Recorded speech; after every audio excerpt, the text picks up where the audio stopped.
Okay okay, good evening. हाँ, तो first of all चलो देख लेते हैं कि ऑपरेशन मैनेजमेंट जो हम लोग डिस्कस कर रहे थे, तो ऑपरेशन मैनेजमेंट में जो पोर्शन अभी हम लोग आज फिफ्थ स्टडी नोट जो है उसमें बात करेंगे, ठीक है, जिसमें क्वालिटी मैनेजमेंट के ऊपर कुछ बातें होंगे। आई होप आप बहुत ही अच्छे से समझोगे कि जो क्वालिटी मैनेजमेंट का बात में कर रहे हैं, productivity management and quality management, ठीक है। तो ये प्रोडक्टिविटी मैनेजमेंट, क्वालिटी मैनेजमेंट, ये किस तरह से मेजर किया जाता है, measurement techniques of productivity index, total quality management basic tools and certifications, and आप लोग रियल लाइफ में काफ़ी बार सुने होंगे आईएसओ सर्टिफिकेशंस के बारे में कि ऑर्गेनाइजेशंस जब मार्केट में आते हैं तो फिर उसको आईएसओ स्टैंडर्ड्स दिया जाता है। तो ये आईएसओ स्टैंडर्ड्स कैसे मिलता है, ठीक है, इसका जो टेक्निक है ये आज के क्लास में हम लोगों को समझने में आएगा कि ऑपरेशन मैनेजमेंट जो है, operation management and strategic management में जो ओएम पार्ट है, इसमें आपको प्रोडक्टिविटी मैनेजमेंट किस तरह से मेंटेन करने को मौका मिलेगा, ठीक है। तो चलो मैं आपको डायरेक्टली एकदम मेन पॉइंट पे लेके चलता हूँ कि किस तरह से ये चीज़ हम लोग समझ सकते हैं, ठीक है। तो आपको पूरा खेल समझ में आ जाएगा। ओके, मैं स्क्रीन शेयर कर लेता हूँ, ठीक है। Just a minute.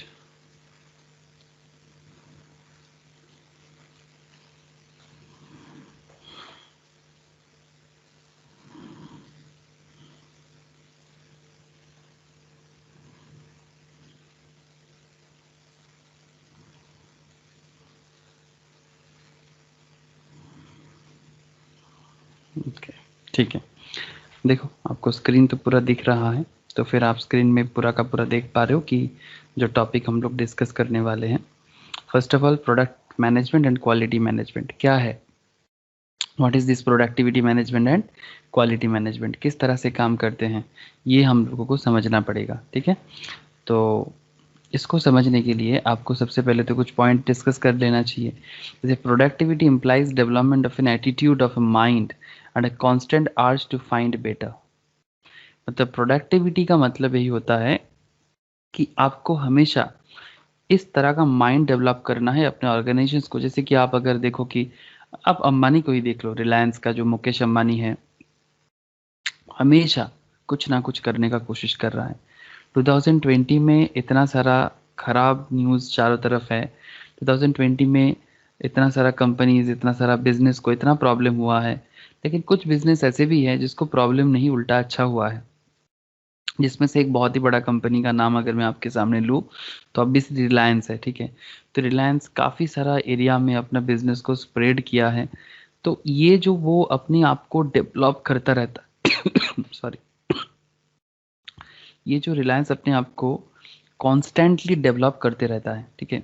ये डेवलपमेंट करने के पीछे उनका जो इम्प्रूवमेंट टेक्निक है, ये टेक्निक कैसे काम करता है, आप बात मेरा समझ पा रहे हैं ना, कि उनका जो डेवलपमेंट टेक्निक है, ये डेवलपमेंट टेक्निक कैसे काम करता है, that's a very very important issue here, ठीक है। तो productivity implies development of an attitude of a mind and a constant urge to find better, cheaper, सस्ते में अच्छा, क्विकर, जल्दी भी होगा, easier and safe ways to doing a job. Fin could be either manufacturing an article or providing a service.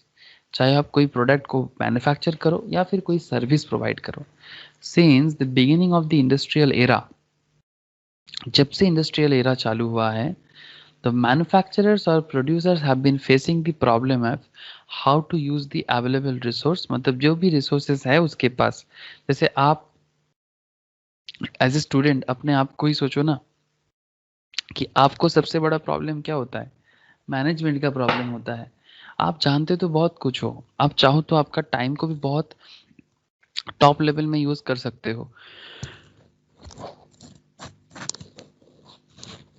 But आपको problem क्या face करना पड़ता है, आपको बेसिकली प्रॉब्लम यही फेस करना पड़ता है कि जो अवेलेबल रिसोर्सेस है उसको, जो भी आपके पास रिसोर्सेस है उसको आप कैसे यूज करें।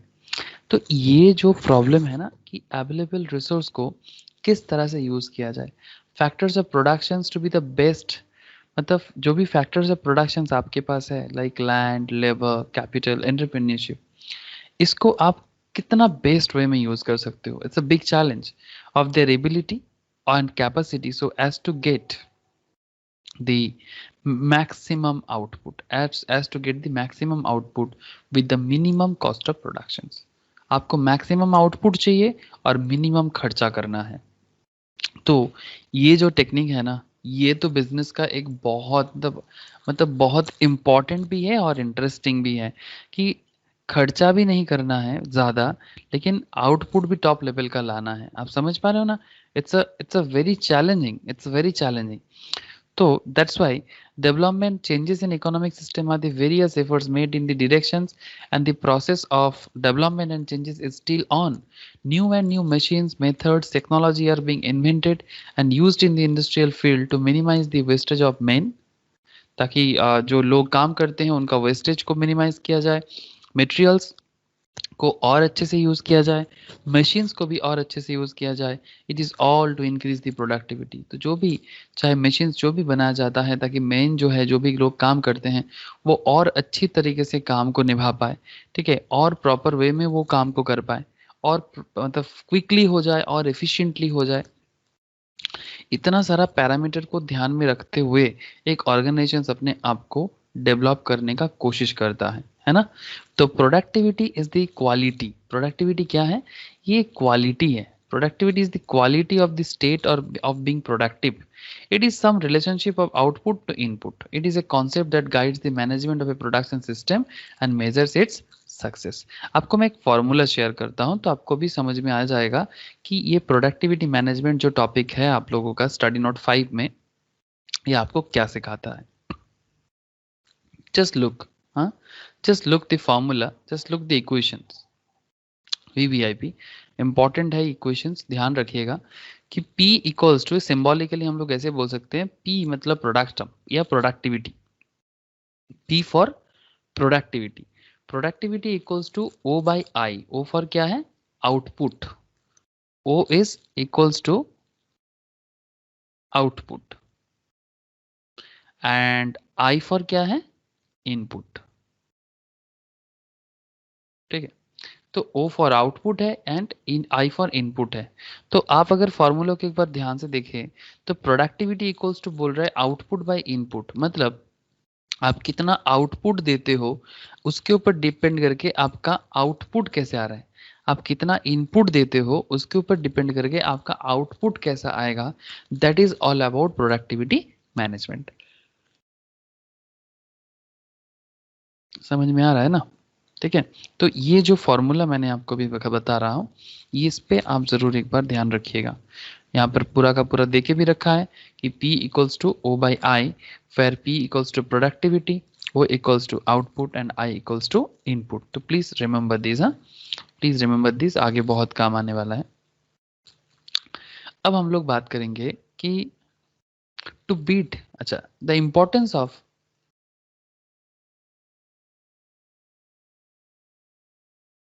the importance of concept of productivity can be viewed in the following points. The importance of the concept of productivity. Productivity का कॉन्सेप्ट को हम लोग कुछ पॉइंट से समझ सकते हैं, ठीक है, जो हमें आगे का पॉइंट बताने वाला है. First, to beat the competitions. आपको कंपटीशंस को बीट करना है. कैसे? It is an age of cut throat competition. ये तो हम लोग जानते ही है कि जो करेंट मॉडर्न एरा चल रहा है इसमें कंपटीशंस बहुत है. मतलब चाहे वो एज ए स्टूडेंट हो, एज ए पेरेंट्स हो या फिर एज ए कंपनी हो. There may be other commodities which can serve as the substitute of terms product. मतलब हो सकता है जैसे कि पेप्सी का सब्स्टिट्यूट कोका कोला है. जैसे हम लोग अभी एक ऐप से पढ़ाई कर रहे हैं, जैसे माइक्रोसॉफ्ट टीम को हम लोग यूज़ करते हैं क्लासेस में. आप माइक्रोसॉफ्ट टीम की जगह जूम यूज़ कर सकते हो, गूगल मीट यूज़ कर सकते हो. तो कौन बेटर दे सकता है, ठीक है. या फिर कंप्यूटर्स में भी कितना सारा वैराइटीज़ है. कोई लेनोवो यूज़ करता है, कोई एचपी यूज़ करता है, कोई डेल यूज़ करता है, कोई माइक्रोसॉफ्ट का सरफेस यूज़ करता है, कोई गूगल का क्रोमबुक यूज़ करता है. तो सब मतलब कट थ्रोट कॉम्पिटिशंस, मतलब थोड़ा सा इधर से उधर गया तो आपका तो मार्केट में मतलब डमरू बच जाएगा. मतलब वही दिक्कत है, समझ रहे हैं ना, कि इतना ज़्यादा कंपटीशन है और उसमें आपको खुद को बहुत हाई लेवल रखना है। तो यही तो, इसीलिए तो अपने आप को एज़ ए स्टूडेंट आप भी समझो, as a cost accountant, as a chartered accountant, उनको भी हमेशा जब आप उस रास्ते में बनने के, जब चार्टर्ड या कॉस्ट अकाउंटेंट बन भी जाते हो या कंपनी सेक्रेटरीज बन जाते हो, सीएफए बन जाते हो, एक बार बनने के बाद भी अपने आप को काफ़ी शार्प करना पड़ता है, एक रेगुलर वर्कआउट करना पड़ता है, जो भी आपका रिलेटेड फील्ड है उसके ऊपर रेगुलर इन एक डिसिप्लिन के वे में आपको नॉलेज एनहांस करने रहना है। तो अपने आप को हमेशा ना एक प्रोडक्टिविटी लेवल पे ना अपडेट रखना है, तभी जाके आप रियल मार्केट में सर्वाइव कर पा सकते हो। तो beat the competitions, it is an edge, तो that's why and can attract the consumers purchasing power. The firm whose productivity is higher can only beat the competitions and can exist the market for long.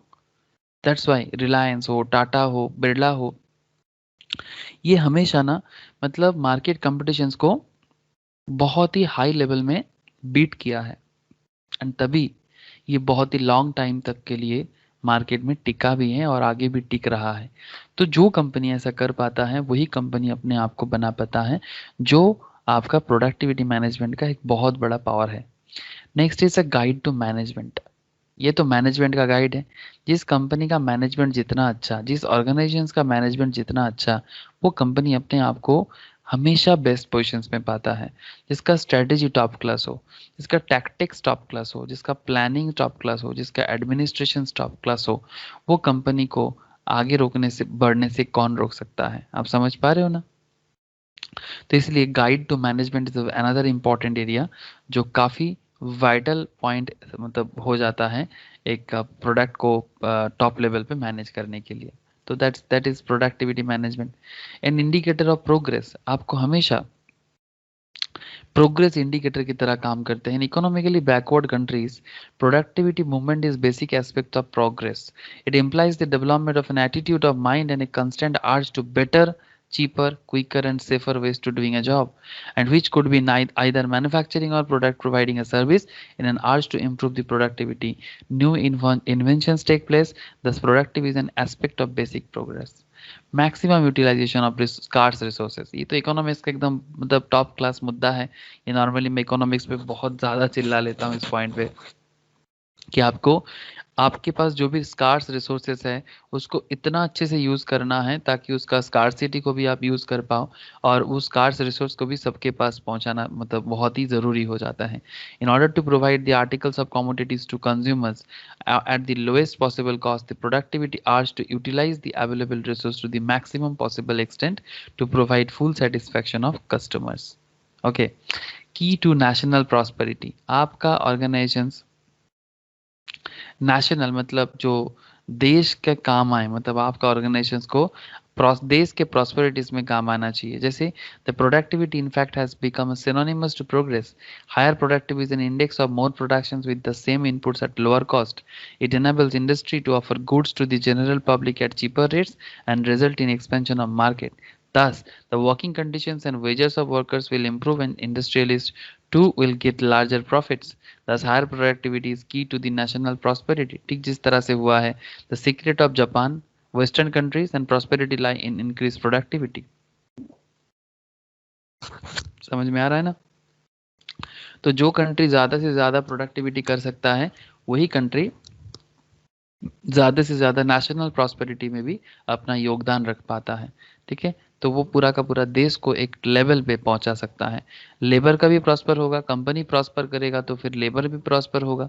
ठीक है, and obviously कुछ other uses भी रहते हैं, जैसे higher productivity increases the profits and reserve funds of the industry that can used for expansion and modernization. Very important point, समझ में आ रहा है? It increase the goodwill of the firm due to the cheaper goods to the public, well of staff and more profits and better financial positions. Okay, better financial positions provide कर सकते हैं, company का goodwill को अच्छा करता है, because productivity top level का जा रहा है ना, तो इसमें क्या हो जाएगा, गुडविल भी एनहांस कर जाएगा।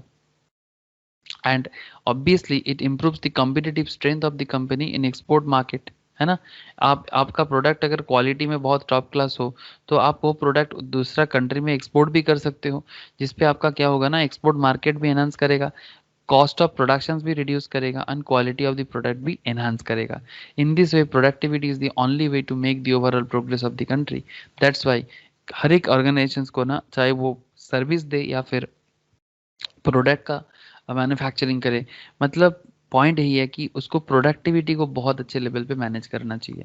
Next is a measurement of productivity. अब कैसे मेजर करोगे? Change in output per unit of input. इसमें कुछ मैथमेटिक्स पॉइंट्स आएगा जो कैलकुलेट करने से हमको समझ में आ सकता है कि प्रोडक्टिविटी मेजरमेंट कैसे किया जाता है. द प्रोडक्टिविटी और the performance of various input and output factors can be measured in many ways. The measures are mainly based on the following two criteria. Change in output per unit of output input, मतलब आप कितना input दे रहे हो, आप कितना input दे रहे हो उसके ऊपर डिपेंड करके आपका आउटपुट कितना चेंज हो रहा है. And obviously change in input पर यूनिट ऑफ आउटपुट. एक हो गया आपका change in output per unit of input and another is change in input पर यूनिट ऑफ आउटपुट. अगर इसको थोड़ा सा मतलब एक्सप्लेन किया जाए तो आप देख सकते हो change in output per unit of input पे डिपेंड करता है the change in the performance of corresponding input during the given period. For example change in output पर worker or per man hour will signify the change in performance of labor. Change in input per unit of output क्या signify करते हैं? During the given period signifies the change in performance of the corresponding input factors. For example change in man hour, मतलब कितना घंटा labour लोग काम कर रहे हैं, मैन आवर और वर्कर्स पर यूनिट. और output will also indicate the change in the performance of the labour input. तो ये जो दोनों तरीका है, जैसे कितना आउटपुट मेरा आ रहा है उसके ऊपर किसके ऊपर डिपेंड करके? इनपुट के ऊपर डिपेंड करके. कितना आउटपुट पे चेंज हो रहा है इनपुट पे डिपेंड करके, और कितना इनपुट पे चेंज हो रहा है आउटपुट पे डिपेंड करके. ठीक है, एक दूसरे के साथ जुड़ा हुआ है सर. तो ऑटोमेटिकली प्रोडक्टिविटी मेजरमेंट पे ये बहुत इंपॉर्टेंसी रखता है, बिकॉज मार्केट में अगर आउटपुट ज़्यादा डिमांड है तो फिर आउटपुट से ही आपका इनपुट और कितना लगेगा पता चलता है ना. जैसे घर में लोग खाने का कितना है ये पता चल जाए तो ये आउटपुट है. आउटपुट क्या है कि कितना लोग खाने वाला है. पहले 5 लोग थे, फिर कुछ रिलेटिव्स आ गए तो डिमांड बढ़ गया ना घर का, कि भाई पहले 5 लोग थे और 3 जो रिलेटिव आ गया तो अभी 8 जन का इनपुट देना पड़ेगा. तो कभी कभी आउटपुट इनपुट को हेल्प करता है और कभी इनपुट भी आउटपुट को हेल्प करता है. ये तो करता ही है कि भाई मेरा 5 जन है खाने का तो फिर इनपुट मुझे इतना देना है तो इसमें इतना लोग खा सकते हैं. ठीक है, तो उसमें देखना पड़ता है घर में रिसोर्सेस कितना है. जैसे माँ का किचन तो देखे होंगे आप लोग कि माँ के किचन में माँ खाना बनाते हैं, तो माँ ऐसा करके खाना बनाते हैं. नॉर्मली जो भी रिसोर्सेज माँ के पास होते हैं, चावल, आटा, ठीक है, आलू वगैरह, जो भी सब्जी वगैरह होते हैं, माँ हमेशा ना मैनेज कर लेते हैं कि भाई मेरे घर में कितना लोग खाना है, तो इनपुट देता है उसके ऊपर डिपेंड करके आउटपुट निकलते हैं. फिर उसी को खा के घर का लोग अपना पेट भरता है. एंड आफ्टर दैट अगर कोई एक एक्स्ट्रा लोग भी आ जाता है ना तो फिर वो मैनेज कर लेता है. अब कैसे मैनेज करता है आप समझ पा रहे हो ना. ये एक तरीका है, ये एक स्पेशल टेक्निक होते हैं माँ का, कि जो जिस उपाय से ना माँ पूरा फैमिली को मैनेज कर सकता है. माँ होम मिनिस्टर होते हैं, आप समझ कितना पाते हो मुझे नहीं पता, बट सीरियसली माँ का सैलरी भी काउंट किया गया इकोनॉमिस्ट के तरह से कि कम से कम सैलरी होना चाहिए एक माँ का, जो एक सारा दिन में वो करते हैं. अगर वही सर्विस जो बाहर में हम लोग ढूंढते रहते हैं तो कम से कम 5 स्टार होटल में जो होते हैं वो कम से कम 40,000 रुपये का है. मिनिमम 45,000 का एक रेट निकाला गया है सर, मतलब बाय इकोनॉमिस्ट के एक माँ जो करते हैं उसका वैल्यू क्या है. तो some well known indices of productivity के बारे में बता जो है रहा है यहाँ पर. जैसे यहाँ पर हम लोग देख सकते हैं man hour output, the most widely used index of productivity, मतलब कितना घंटा मैन आवर काम कर रहा है. To work out the output per man hour it can put as, जैसे इसके में प्रोडक्टिविटी कैलकुलेट कैसे होगा, units of output divided by total man hours. एक दूसरा पॉइंट है जैसे जिसमें प्रोडक्टिविटी रेशियो देखा जाता है, उसमें प्रोडक्टिविटी रेशियो को कैसे कैलकुलेट किया जाता है, net profit divided by capital employed. ठीक है, ये दूसरा एक तरीका है. तीसरा एक तरीका है यूज ऑफ फाइनेंशियल रेशियोज, जिसमें आपका प्रोडक्टिविटी मेजरमेंट कैसे होगा, जिसमें आपका प्रोडक्टिविटी मेजरमेंट हो जाएगा एडेड वैल्यू, मतलब कितना वैल्यू आप ऐड कर रहे हो और उसके ऊपर डिपेंड करके आपका लेबर कॉस्ट कितना आ रहा है. एडेड वैल्यू कितना है उसके ऊपर डिपेंड करके आपका कन्वर्जन कॉस्ट कितना आ रहा है. Added value divided by labour cost, added value divided by conversion cost. एक चौथा तरीका भी है जिसमें अदर यूजफुल मेजर्स में कुछ इंपॉर्टेंट है. ठीक है, जिसमें आप कुछ फॉर्मूला यहाँ पर देख सकते हो कि मैन पावर प्रोडक्टिविटी को इस तरह से भी हम लोग मेजर कर सकते हैं. जैसे value of output of goods और service divided by number of workers और मैन आवर यूज्ड, ये सब एकदम आप लोग सर कॉस्टिंग में इसका इस तरह का sums, management accounting and cost accounting में ऐसा सम्स आप लोग बहुत किए हो, तो आप पूरा का पूरा कनेक्ट हो जा रहा है आपके साथ। वैल्यू ऑफ आउटपुट, कितना का वैल्यू का आउटपुट आप गुड्स और सर्विस निकाले हो, उसके ऊपर डिपेंड करके आपका कितना वर्कर्स मैन आवर्स यूज हुआ था, कितना लोग कितना घंटे का काम किया था। मटेरियल प्रोडक्टिविटी यूज और भी होते हैं, value of output of goods और सर्विस डिवाइडेड बाय यूनिट और cost of material used. Okay, capital productivity पे value of output of goods और service divided by capital asset employed. And energy productivity में value of output of goods and service and unit और energy used.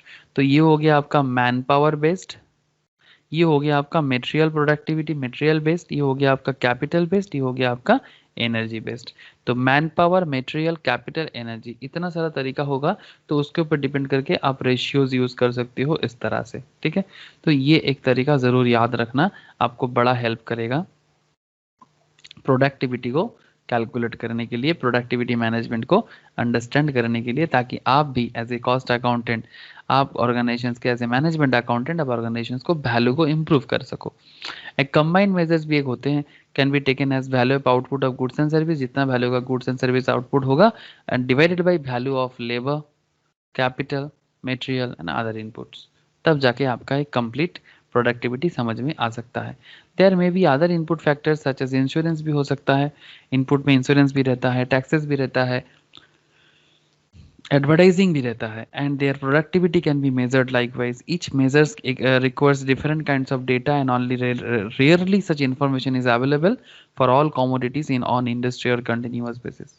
Okay okay sir, समझ में आ रहा है, मैं भी समझ पा रहा हूँ, बड़ा इजी टॉपिक है, दैट्स वाई मैं ज़्यादा आपको मतलब ज़्यादा डिटेल्स में भी बताने का ज़रूरत नहीं पड़ रहा है, आप एक बार रीड करने से ही समझ सकते हो। ओके, अब कुछ पॉइंट्स पढ़ेंगे जिसमें टूल्स के बारे में बात करेंगे। किसके बारे में बात करेंगे? टूल्स। अब बात उठता है कि ये टूल्स क्या है। टूल्स ऑफ प्रोडक्टिविटी और हाउ टू इंक्रीज प्रोडक्टिविटी, मतलब प्रोडक्टिविटी के लिए आपको क्या क्या टूल्स यूज करना चाहिए और उसको आप इंक्रीज कैसे करेंगे प्रोडक्टिविटी में। ठीक है, तो चलो देख लेते हैं।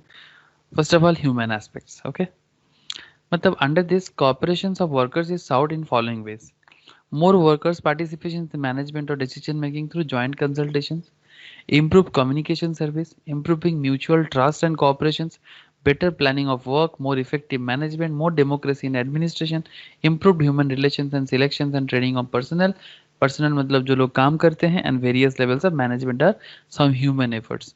तो ह्यूमन एस्पेक्ट्स में ना बहुत इंपॉर्टेंस रखता है, बिकॉज हर ऑर्गेनाइजेशंस का जान होते हैं सर उनका ह्यूमन रिसोर्स।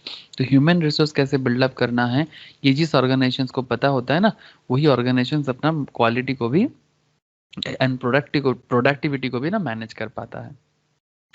फिर आता है सप्लाई ऑफ इनपुट्स, मतलब वो जो भी इनपुट्स है उसको आप कितना इजीली एंड फ्रीक्वेंटली आप इसका सप्लाई कर पाते हो। ठीक है, फिर आता है आपका टेक्नोलॉजिकल एस्पेक्ट्स, कि समय के साथ साथ टेक्नोलॉजी को आप किस तरह से अपने बिजनेस पे यूज कर पा रहे हो। ठीक है, ये एक बहुत बड़ा मुद्दा है कि मतलब टेक्नोलॉजी तो है sir, 2G 3G 4G networking बहुत कुछ आ गया, digital marketing, web development, there are lots of thing, web developer, मतलब मैं इतना सारा नाम आपको शायद बोल भी नहीं पाऊँ।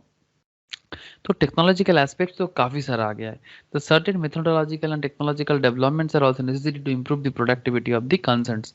तो ये अलग अलग इंडस्ट्री पे डिपेंड करता है, सॉफ्टवेयर पे सॉफ्टवेयर जैसा, हार्डवेयर पे हार्डवेयर जैसा, बट जो भी न्यू टेक्नोलॉजी आएगा जिसमें work, time, motion studies determine better ways and means to doing a job, implementing various simplifications, specifications, specializations, standardizations programs, applying control techniques comprising of production planning control, cost control and quality control techniques, improving layout of plants, मतलब plant देखने में कैसा होगा, shops जो भी हो, machinery, tools and material handling and internal transportation system. Okay, and improving inspection techniques so as to minimize the wastage and defective work. Improving inspection techniques so as to minimize the wastage and defective work. तब जाके आप technological aspect के through से भी देख सकते हो। तो आपके पास मेनली जो 3 एरिया था यहाँ पर, क्या क्या, एक हो गया ह्यूमन एस्पेक्ट्स, दूसरा हो गया आपका तीसरा हो गया टेक्नोलॉजिकल एंड दूसरा हो गया सप्लाई ऑफ इनपुट्स। तो ये 3 बहुत इंपॉर्टेंट एरिया है कि आप किस तरह से आपका प्रोडक्टिविटी को बढ़ा सकते हो एंड किस तरह से उसको प्रोडक्टिविटी को इंक्रीज कर सकते हो। एक तो आपको ऑर्गेनाइजेशंस पे ह्यूमन एस्पेक्ट्स पे ध्यान देना है, दूसरा आपको इनपुट का सप्लाई पे ध्यान देना है, तीसरा आपको टेक्नोलॉजिकल एस्पेक्ट्स पे भी कंसंट्रेट करना है। ओके, फिर नेक्स्ट पॉइंट आएगा कि किस तरह से आप फैक्टर्स अफेक्टिंग इंडस्ट्रियल प्रोडक्टिविटी, इस पॉइंट पे मैं चर्चा जरूर करूंगा आगे कि किस तरह से आप इंडस्ट्रियल प्रोडक्टिविटी को बढ़ा सकते हो। ठीक है, एंड आफ्टर दैट कुछ क्वेश्चंस है, ठीक है, उसको सॉल्व करना है। ठीक है, तो ओके मैं आगे बताता हूं आपको।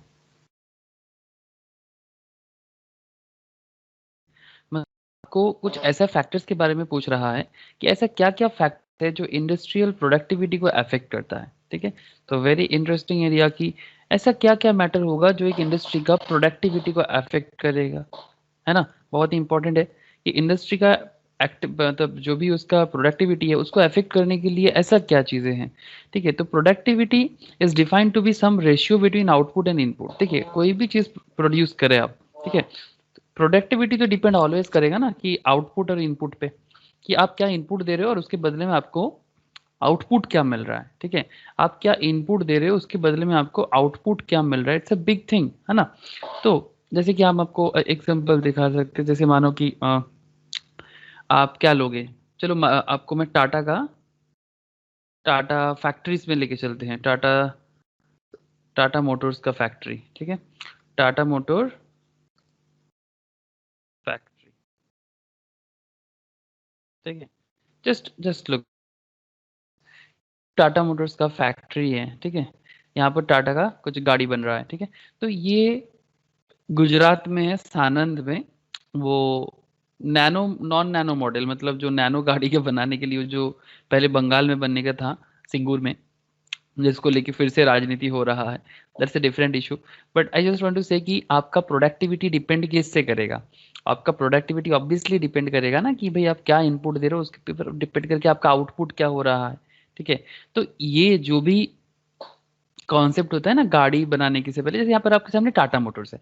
ठीक है, तो जस्ट आप इमेजिन करो कि आप ऐसे ही किसी कंपनी के अंदर आप एक कॉस्ट अकाउंटेंट हो। ठीक है, that you are a cost accountant of Tata Motors or any kind of industry under Tata or Reliance or any other company, जो भी जहाँ पर भी आपका मतलब जो नॉलेज शूट करता है। ठीक है, तो productivity is defined to be ratio between the output and thus all factors which affect output and inputs will also affect the measures of productivity। जो भी चीज इनपुट और आउटपुट को इफेक्ट करेगा वो प्रोडक्टिविटी को भी इफेक्ट करेगा। अब इसके ऊपर डिपेंड करता है टेक्नोलॉजिकल डेवलपमेंट कैसा चल रहा है। ठीक है, टेक्निकल फैक्टर डिग्री ऑफ आपका mechanization, technical know how, raw materials, layout and the methods and technique of work determine. ठीक है, मतलब जिस टेक्निक से गाड़ी बनाया जा रहा है, technological development in any industry.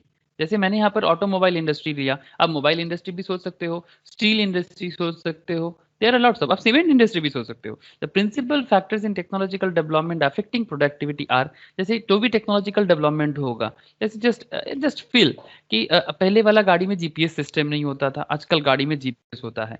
तो ये तो तय है कि आपको गाड़ी बनाने के टाइम पे इसके अंदर जीपीएस का जो फीचर्स है वो डालना पड़ेगा, है ना। जो पहले नहीं होता था वो अभी आपको करना होगा, है ना। तो जैसे मानो कि यहाँ पर देखो, तो जैसे ये जो गाड़ी बन रहा है इसके अंदर जीपीएस होता है। आजकल ना गाड़ी बैक करने के टाइम पे आपके क्या मतलब इसके सामने ना आपके गाड़ी के अंदर ना एक ऐसा रहता है कि जिसमें ना आप पीछे क्या हो रहा है ना, ऐसे पहले क्या करता था ना, लोग ऐसे बाहर निकल के पीछे देखता था फिर गाड़ी को घुमाता था। अभी गाड़ी के अंदर ही एक ऐसा मशीन बैठा हुआ है जिसमें ना गाड़ी का पीछे वाला वो एक कैमरा टाइप का है, गाड़ी के पीछे क्या है, पानी है, गड्ढा है, कुत्ता है, बिल्ली है, सब कुछ दिखता है। तो ये जो टेक्नोलॉजिकल अपग्रेडेशन होता है ये बहुत वाइटल पॉइंट है ना। तो दीज आर दी थिंग्स जो दोस्तों, इसलिए इस पर डिपेंड करता है कि technological size of the plant कैसा है, कि मतलब कितना बड़ा प्लांट है, उसमें क्या वो टेक्नोलॉजी यूज किया जाएगा, रिसर्च एंड डेवलपमेंट कैसा चल रहा है, इट्स अ बिग डील ना। रिसर्च एंड डेवलपमेंट मतलब वही जो मैं आपके साथ बात कर रहा हूँ कि किस तरह का रिसर्च चल रहा है ऑटोमोबाइल सेक्टर्स में, वो बहुत वाइटल है। Plant and job layout, the arrangement of machines and position in the plant, and the setup of the workbench of an individual worker will determine how economically and efficiently productions will be carried out. मतलब आप कितना economically और कितना efficiently आप productions को चला सकते हो, ये एक बहुत बड़ा डील है. मशीन्स एंड इक्विपमेंट डिजाइन, आपका मशीन या फिर आपका जो इक्विपमेंट है उसका डिजाइन भी बहुत इंपॉर्टेंस रखता है. उसी पे डिपेंड करता है ना कि आप किस तरह का प्रोडक्शंस बनाओगे. फिर प्रोडक्शन का प्रोसेस कैसा है उसी पे डिपेंड करेगा, कॉस्ट वगैरह. Semi process materials have been known to help in raising levels of productivity, power of raw material etc. मतलब जो भी पावर आप यूज कर रहे हो, मतलब इलेक्ट्रिसिटी हो, जो भी आपको पावर चाहिए, कोई भी इंडस्ट्री चलाने के लिए पावर का तो बहुत मतलब इंपॉर्टेंस ही होते हैं. एंड ऐसे टेलर्स एंड मैनेजमेंट में हम लोग पढ़ते हैं ना, जो फाउंडेशन लेवल में नॉर्मली पढ़ा जाता है, Taylor scientific management, fuel management. As a better planning of work, simplification of methods, time and motion study, emphasis for reduced wastage and spoilage have positive effects on productivity.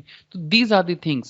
ठीक है, ये जो point हम लोगों ने अभी डिस्कस किया, please go through must. ठीक है, कि factors affecting industrial productivity, you must go through this points, एक बार तो जरूर करना चाहिए आपको. ठीक है, तो इस पॉइंट पे ध्यान देना है. अब इसी पॉइंट को समझने के लिए हम लोग कुछ और पॉइंट्स में भी बात करेंगे. जैसे आप अगर देखो कि ये तो पूरा का पूरा पॉइंट जो था ये टेक्नोलॉजिकल डिपार्टमेंट का, टेक्नोलॉजिकल डेवलपमेंट का अंदर का पॉइंट था.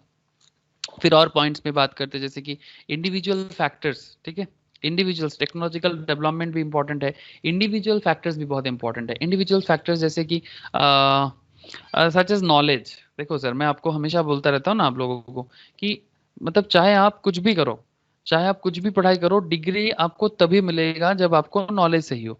कहीं पर ऐसा होता है कि आप नॉलेज डिग्री तो ले लेते हो, जैसे आजकल का कॉलेज एजुकेशन, जैसे आजकल का स्कूल लेवल का पढ़ाई, मतलब सबका नहीं बट इन मतलब मैक्सिमम केस में मैं जो भी दिख रहा हूँ मैं वही बोल रहा हूँ कि मतलब बिन बात का रिजल्ट आ रहा है, बिन बात का आपको फर्स्ट क्लास मिल रहा है, बिन बात का आपको पीएचडी डिग्री भी मिल रहा है. वो नहीं सर, सीए में तो ऐसे देगा नहीं सर जब तक आप नॉलेजेबल नहीं बनोगे. और नॉलेज के साथ साथ आपके अंदर skill, attitude also affect the productivity of industry. Knowledge is acquired through training, education and interest on that part of the learner. That is a very important area. I hope आप समझ पा रहे हो कि किसी भी ऑर्गेनाइजेशन का productivity depend जरूर करेगा उस ऑर्गेनाइजेशन पे जो लोग काम करते हैं. आपको मैं सुंदर पिचाई के ऊपर ना मेरा एक केस स्टडीज है, मैं आपको जरूर शेयर करूंगा. सुंदर पिचाई का जो केस स्टडीज मैंने किया, मैनेजमेंट का जो मेरा दूसरा क्लासेस चलता है उसमें मैंने किया.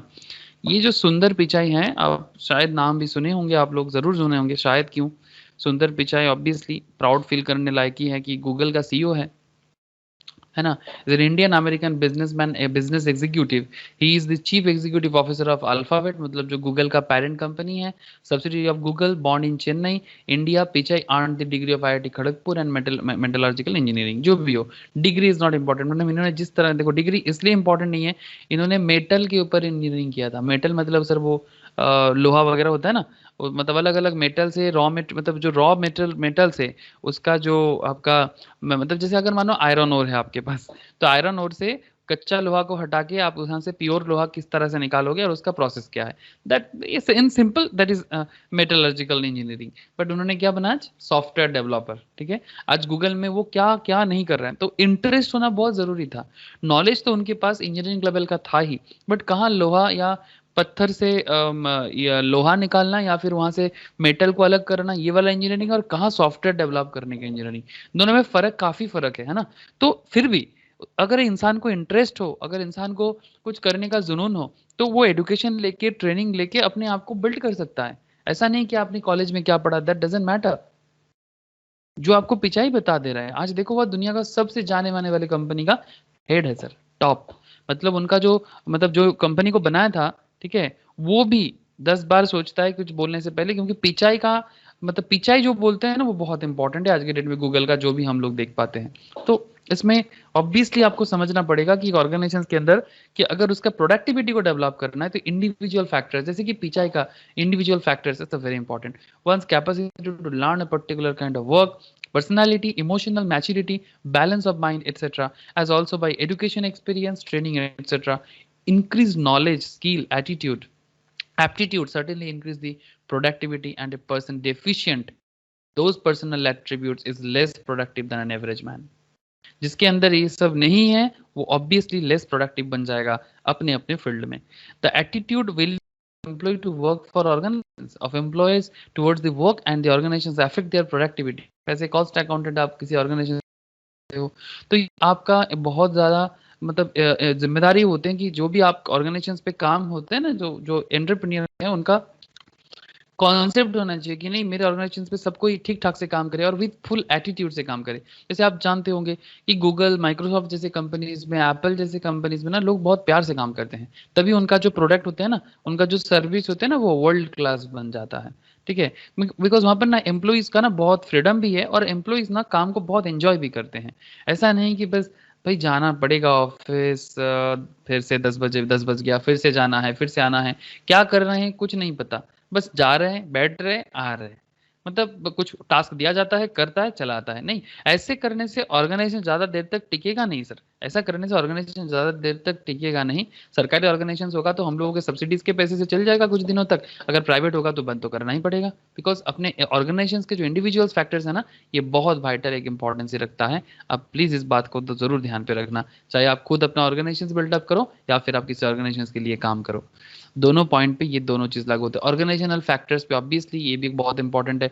ऑर्गेनाइजेशंस का factor include various steps taken by the organizations toward maintaining better industrial relations such as delegations and decentralizations of authority, participative management, workers participations in management। मतलब जो भी मैनेजमेंट में जो लोग काम कर रहे हैं उनको भी योगदान देना चाहिए कि भाई आप बताओ कंपनी के लिए सही क्या है, कंपनी के लिए गलत क्या है।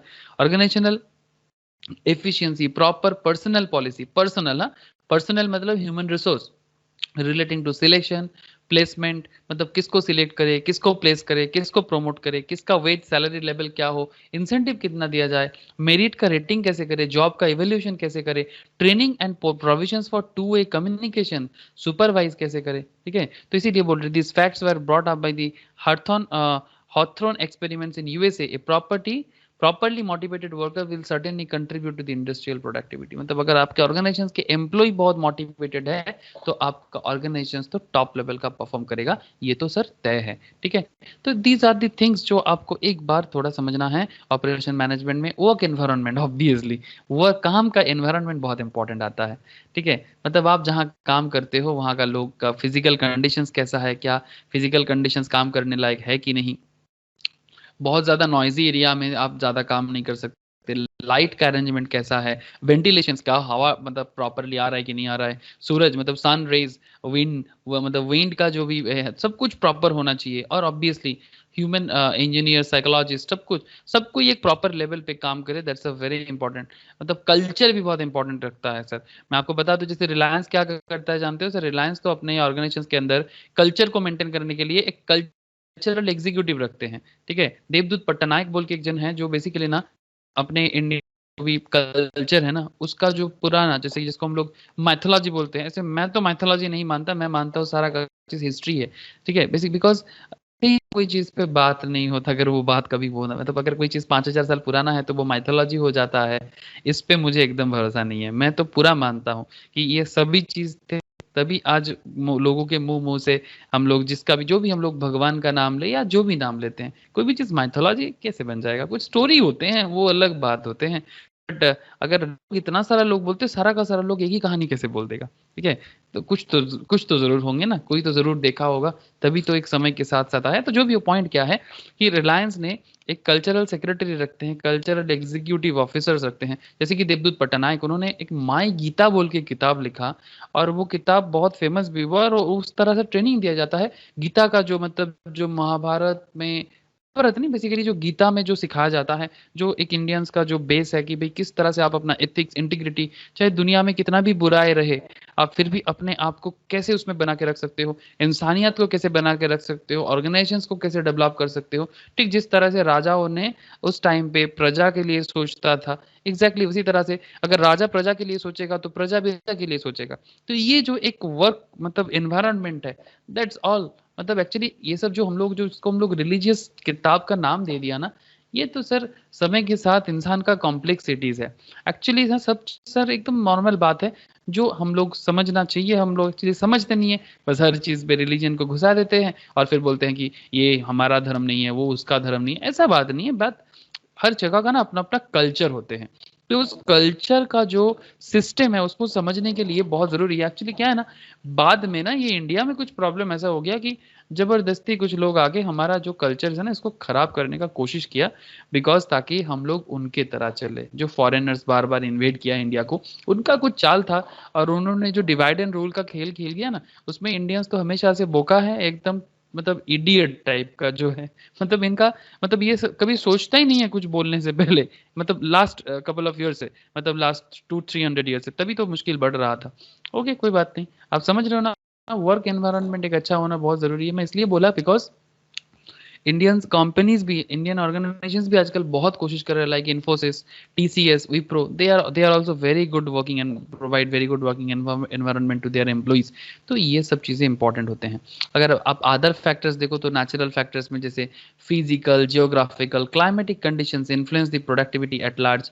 abundance of natural resource affect the productivity, similar climate affects efficiency of workers. Climate बहुत इंपॉर्टेंट है। मैनेजरियल फैक्टर्स ये भी बहुत इंपॉर्टेंट है, एंड गवर्नमेंट का पॉलिसी, ये तो है ही कि गवर्नमेंट किस तरह से सोच रहा है इंडस्ट्रीज के बारे में। ठीक है, मतलब क्या गवर्नमेंट इंडस्ट्री चाहते हैं, अगर इंडस्ट्री चाहते हैं तो स्किल्ड लेबर का ट्रेनिंग के लिए स्कूलिंग सिस्टम में कुछ कर रहा है, ये सब बहुत इंपॉर्टेंस रखता है। जैसे अगर आप इंडिया को देखो, इंडिया का जो साधन पार्ट है तो ये काफ़ी ज़्यादा डेवलप है कंपेरेटिवली नॉर्दर्न पार्ट या फिर ईस्टर्न पार्ट। तो ऐसा क्यों है कि साधर्न इंडिया ज़्यादा डेवलप बना है, वेस्टर्न इंडिया में बिजनेस बहुत डेवलप है, ईस्टर्न पार्ट्स ऑफ इंडिया में अभी भी बहुत कुछ लैग है। मैं ओवरऑल बात कर रहा हूँ, ठीक है, मतलब ऐसा नहीं कि किसी आप सिटी से बात कर नहीं कर सकते, एक एक ओवरऑल बता रहा हूँ कि जैसे कि बंगाल, आसाम, ये जो एरिया है इसका एक डेवलपमेंट का प्रॉब्लम रहा। यूपी का तो एक बहुत बड़ा प्रॉब्लम है, मध्य प्रदेश का भी बहुत बड़ा प्रॉब्लम है। अगर आप गुजरात में जाओ, महाराष्ट्र में जाओ तो उसमें एक मिक्सड अप है, मतलब कुछ चीज़ें बहुत अच्छे हैं, कुछ चीज़ें बहुत खराब है। अब साउदर्न इंडिया में जाओ तो comparatively on an average there ऐड है थोड़ा सा। अब नॉर्दर्न में और थोड़ा सा उधर पंजाब में जाओ, आप कश्मीर की तरफ जाओ, कश्मीर का एक अलग इश्यूज बन के रखा है। पंजाब को अगर आप देखो तो specially agricultural sectors they are really very developed, but in some cases they have also problem। एक टूरिज्म बहुत लेवल में जा सकते हैं, but due to some geographical conditions पूरा का पूरा नॉर्थ ईस्ट का एक प्रॉब्लम है, जानते हो। नॉर्थ ईस्ट आज बहुत अच्छा हो सकता था सर, अभी भी हो सकता है, बट कुछ तो उपाय सोचना पड़ेगा। बट मैं आपको एक छोटा सा चीज बता रहा हूँ कि नेचुरल मैटर्स ना कंपनी को बनाने में बहुत इंपॉर्टेंस ही रखता है। मैं क्यों ऐसा बात कर रहा हूँ, आपको मैं नेचुरल मैटर्स बता रहा हूँ कि क्यों मैं ऐसे अचानक से नेचुरल मैटर्स पर बात बोल रहा हूँ। Natural matters in the sense, जैसे इंडिया में पूरा का पूरा नॉर्थ ईस्ट को टैकल, जगह है सर 22 किलोमीटर का। बिकॉज कोई भी जगह को कंट्रोल करने के लिए या फिर उस जगह में इंडियंस का जो भी आना जाना जो प्रॉपर लेवल में है ना, उस जगह के साथ कनेक्टिविटी होना बहुत ज़रूरी है। चाहे वो रेल कनेक्टिविटी हो, चाहे वो रोड कनेक्टिविटी हो, चाहे वो जो भी, मतलब एरोप्लेन कनेक्टिविटी। लेकिन एरोप्लेन कनेक्टिविटी काफ़ी कॉस्टली हो जाता है। जस्ट लुक हियर, मैं आपको एक प्रॉब्लम बताता हूँ इंडिया का। देखो सर, ये बंगाल है, ये देखो नेचुरल मैटर्स है सर। ये अगर आपको बीच में आ गया बांग्लादेश, हाँ, ये जो बीच में आ गया ना, ये तो एक्चुअली इंडिया ही है, बट मतलब हमेशा से था, बट बंगाल ही था एक्चुअली, तभी तो इसका नाम बांग्लादेश है, ठीक है। तो ये रीजंस और कुछ हिस्टोरिकल फैक्टर्स है इसमें, ठीक है, तो इसको अलग कर दिया गया, अभी अलग देश बन गया है और कुछ अलग प्रॉब्लम है। लेकिन इसके प्रॉब्लम क्या हो गया, बीच में बांग्लादेश आने के कारण क्या हुआ, इंडिया का जो ये वाला हिस्सा था ना, ये वाला हिस्सा में दिक्कत हो गया कि इंडिया को ना इसका कंट्रोल लेने में दिक्कत हो रहा है। मतलब प्रॉपरली ना इंडिया इस में ना डेवलपमेंट भी प्रॉपरली नहीं कर पा रहे, लेकिन बहुत मतलब अपॉर्चुनिटी ना इतना ज़्यादा है, आपको मैं बता नहीं सकता। मतलब ये जो नॉर्थ ईस्टर्न स्टेट्स है ना, अरुणाचल प्रदेश यहाँ से लेके, ठीक है, नागालैंड, मणिपुर, मिजोरम, ये जो एरिया आपको दिख रहा है, ह्यूज पार्ट, त्रिपुरा इधर से, ठीक है, मेघालय, ठीक है, मतलब टूरिज्म तो यहाँ पर इतना फ्लोरिश हो सकता है, आपको मैं क्या बताऊँ। लेकिन प्रॉब्लम क्या है, प्रॉब्लम है कि इसमें जाने का एक ही छोटा सा एरिया है, दैट इज सिलीगुड़ी कॉरिडोर। इसको चिकन स्नेक कहते हैं, इसको चिकन स्नेक कहते हैं, और इसको इधर से आना ना सिर्फ 22 किलोमीटर का रास्ता है। अब प्लेन से भी जो लोग जा सकते हैं जा सकते हैं, लेकिन आपको इंफ्रास्ट्रक्चर बिल्डअप करना पड़ेगा ना पूरा मेन लैंड इंडिया के साथ। तो ये एक दिक्कतें हैं। तो अब ये कोशिश चल रहा है कि अगर इंडिया यहाँ से वाटर बॉडी से कोशिश कर रहा है कि इसको कनेक्ट करने का, ये एक बहुत अच्छा रूट हो सकता है। ठीक है, ये एक एरिया बन सकता है कि इंडिया अगर वाटर बॉडी से इसको इस तरह से कनेक्ट कर दे। ठीक है, तो अगर इसके साथ अच्छा अच्छा वाटर बॉडीज कनेक्ट होके इधर हो जाए ना, तो ये एक बहुत अच्छा प्लानिंग चल रहा है गवर्नमेंट का कि हो सकता है कि ये पूरा का एरिया डेवलप कर जाए। तो चाहे गवर्नमेंट का प्रोडक्टिविटी हो, चाहे कंपनी का प्रोडक्टिविटी, नेचुरल फैक्टर्स एक बहुत इंपॉर्टेंट फैक्ट है। आप समझ पा रहे हो, ये बहुत इंपॉर्टेंट है। ओके सर, मैं इस तरह बात कर लेता हूँ, चाहे ऑर्गेनाइजेशन हो, चाहे कंट्री हो, चाहे एक आपका खुद का छोटा सा बिजनेस हो, या फिर आपका खुद का लाइफ हो, हर चीज़ में प्रोडक्टिविटी बहुत सारे डिपेंड करते हैं। तो उसी में से कुछ पॉइंट्स हम लोगों ने अभी देखा। अच्छा, प्रोडक्शन एंड प्रोडक्टिविटी को समझने के लिए एक काम करते हैं, कुछ एग्जाम्पल्स तो सॉल्व करना ही है सर। ठीक है, जैसे देखो, production and productivity are not synonymous. Okay, production refers to volume and value or quantity of goods achieved by various factors together. Productivity, on the other hand, is not concerned with the volume of production. It is the ratio of output input factors of an enterprise. तो productivity क्या हो गया and productions क्या हो गया? Productions तो जो भी आपका फैक्टर्स है ना, उस पर डिपेंड करके आप क्या प्रोडक्शंस कर रहे हो। और प्रोडक्टिविटी क्या है? प्रोडक्टिविटी मतलब आप जो फैक्टर्स यूज कर रहे हो, ठीक है, जैसे कि जो भी, it is ratio of output and input factors of an enterprise. मतलब कितना इनपुट पे कितना आउटपुट हो रहा है, या कितना आउटपुट पे डिपेंड करके कितना इनपुट देना पड़ रहा है, इसका जो एक रेशियो है, that is the productivity of that organisation. चलो इलस्ट्रेशंस देखे थोड़ा। इन ए पर्टिकुलर प्लांट, एक प्लांट है, देयर आर 10 वर्कर्स, उसमें manufacturing a single product and output per month consisting of 25 दिन काम होता है, of that particular product is 200। तो in a particular plant there are 10 worker है, मैन्युफैक्चरिंग सिंगल प्रोडक्ट और 200 प्रोडक्ट बनाते हैं। तो आपको सवाल कर रहा है how much is the monthly productivity. Sir बहुत सिंपल है कि ये तो आप लोग नॉर्मल कॉस्टिंग है, ये एकदम नॉर्मल अरिथमेटिक जो है। मंथली प्रोडक्शन पर वर्कर कितना हो जाएगा? 10 वर्कर है और तो टोटल होता है तो 20 यूनिट, एक एक जन करके 20 यूनिट्स बना लेगा। तो इसमें तो एकदम नॉर्मल है, आप समझ रहे हो ना। तो इस तरह का सवाल हो सकता है आपके सामने।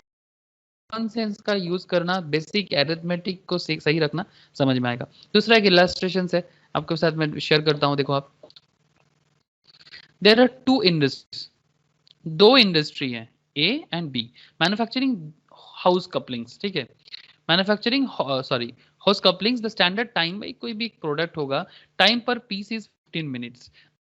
स्मॉल स्केल इंडस्ट्रीज इज 30, दो स्मॉल स्केल है, एक 30 का बनाते हैं और 20 बनाते हैं पर शिफ्ट ऑफ 8 घंटा में। Find the productivity of each per shift of 8 hours. ठीक है, what is the expected production of each per week consisting of 6 days. आपका प्रोडक्टिविटी कैसे डिपेंड करता है? Actual production divided by standard production. ध्यान रखना, एक्चुअल डिवाइडेड बाय प्रोडक्शन। तो standard production hose couplings पर एक्चुअली 8 घंटा का काम है, 60 करके एक एक घंटा का, तो 8 घंटा में 60 मिनट करके एक घंटा, और डिवाइडेड बाय आप क्या कर रहे हो? 15 minutes. The standard time per piece is 15 minutes. तो आप कितना बना सकते हो? 32 पीसेस बना सकते हो। ऑफ इन इंडस्ट्री ए कैसे बनाओगे?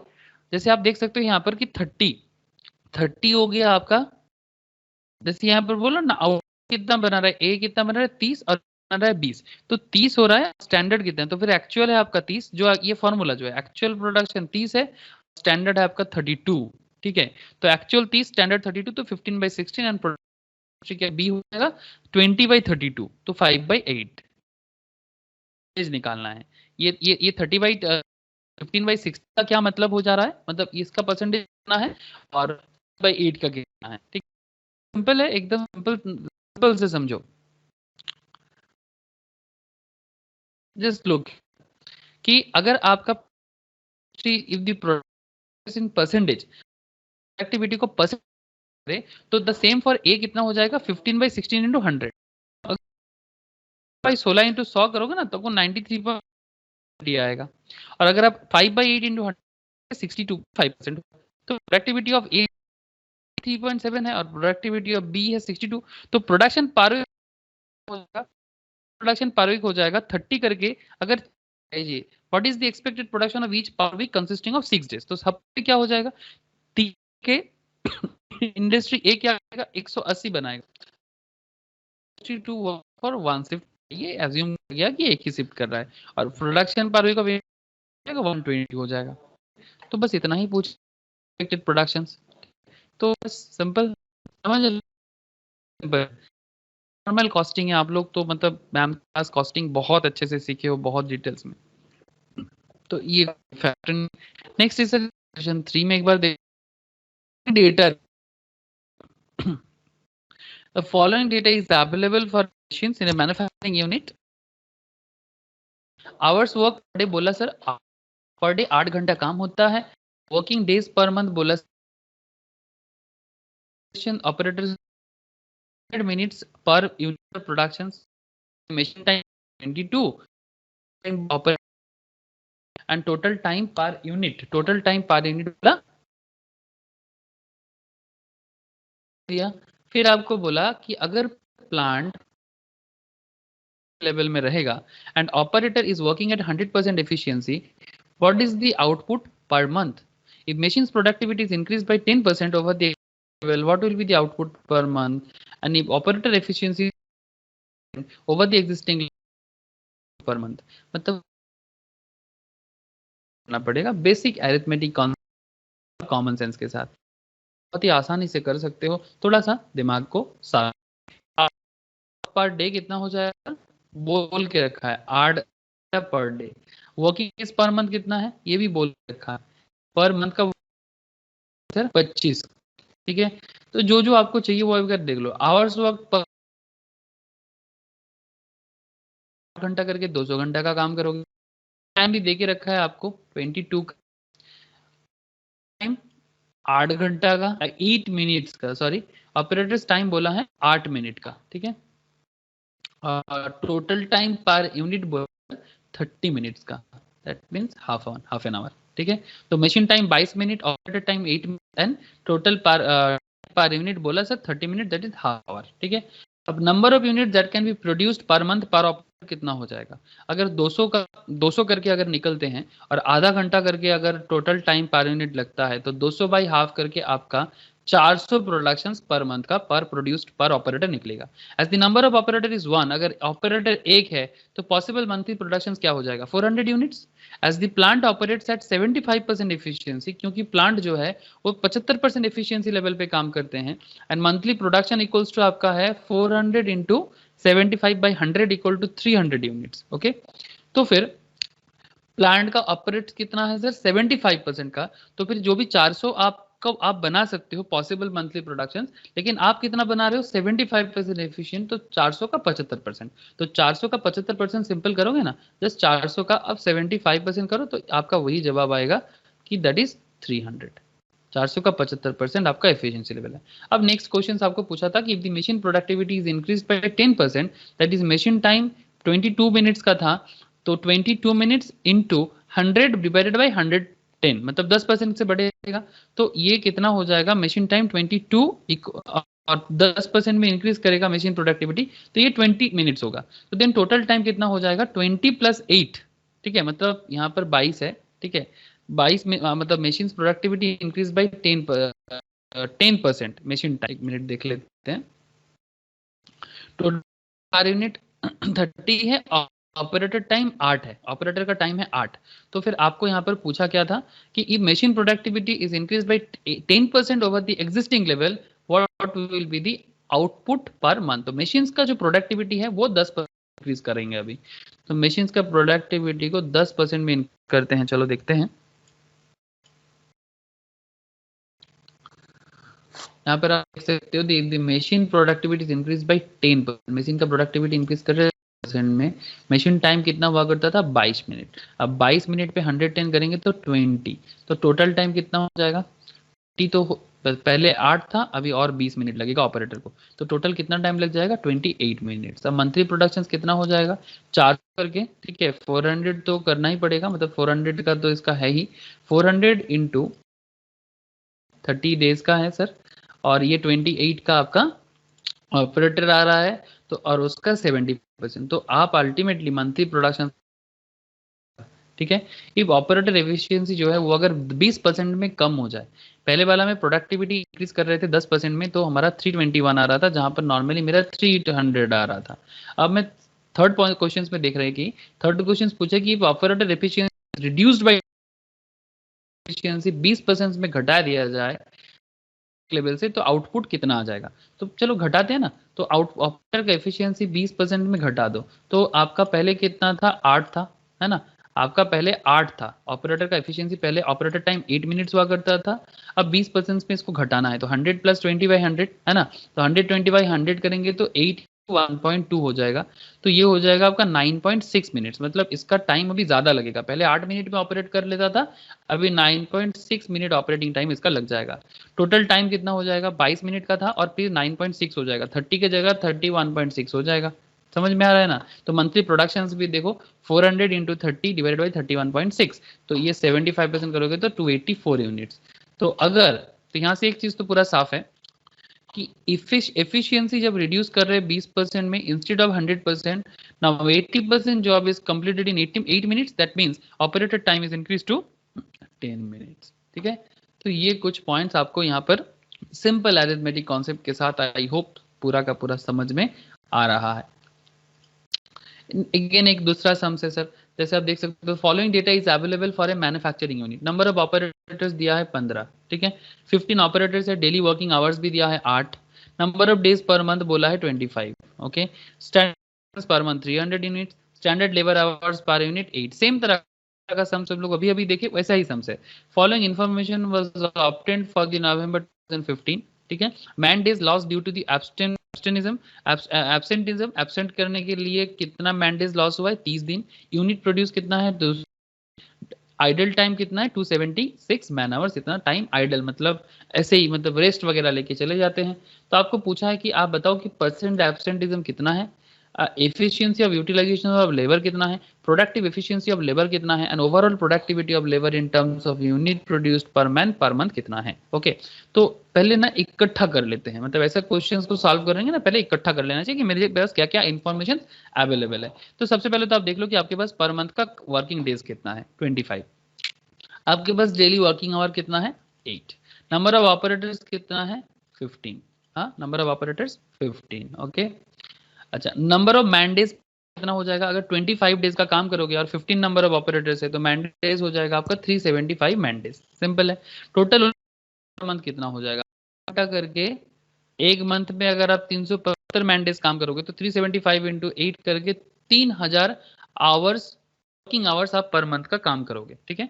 आवर्स एब्सेंटिज्म इन मंथ कितना है, 30 का एब्सेंटिज्म होता है, तो 30 8 दिन का 8 घंटा का 30 8 को 240 होता है, 240 घंटा इंटू 100/3000 आवर्स, तो परसेंट ऑफ एब्सेंटिज्म कितना हो जाएगा, टोटल 3000 घंटे का काम होता है, उसमें 240 घंटा आपका एब्सेंट होता है, मतलब आप एब्सेंट रहते हो, ठीक है, आवर्स एब्सेंट होता है, तो 3000 घंटा में 240 घंटा, 3000 घंटा में 240 घंटा आपका टोटल ये होता है, और 3000 घंटा आपका टोटल है, तो 240/3000 इंटू 100 यही करने से आ जाएगा ना आपका, तो यही आपका परसेंटेज बता रहा है 8%। Efficiency of utilisation of labour, अब standard labour hours to produce 240 units divided by total labour hour, ठीक है, ये आपको मैंने ऊपर में ही ये फॉर्मूला मैंने आपको बताया था एकदम स्टार्टिंग में, मतलब एकदम स्टार्टिंग नहीं, बीच में मैंने इसको आपको दिखाया था कि आपको अगर यूटिलाइजेशन ऑफ लेबर का एफिशिएंसी फाइंड आउट करना है तो आपको ये वाला फॉर्मूला करना है। तो सिंपल है कि टोटल लेबर आवर जितना होगा दैट इज हमारे यहाँ पर 3000, और standard labour hour to produce 240 units, मतलब 240 यूनिट बनाने में स्टैंडर्ड लेबर आवर कितना होगा, 240 इंटू 8 करके, तो 240 इंटू 8 जितना होगा इंटू 100 करोगे तो efficiency of utilisation of labour हो जाएगा आपका 6%, ओके ओके। फिर आता है आपका standard time required to produce 240 units, तो 240 इंटू 8 करके 1920 लेबर आवर आपको स्टैंडर्ड लग जाएगा। इन नवंबर मैन आवर्स लॉस्ट बोला था यहां पर, ये देखो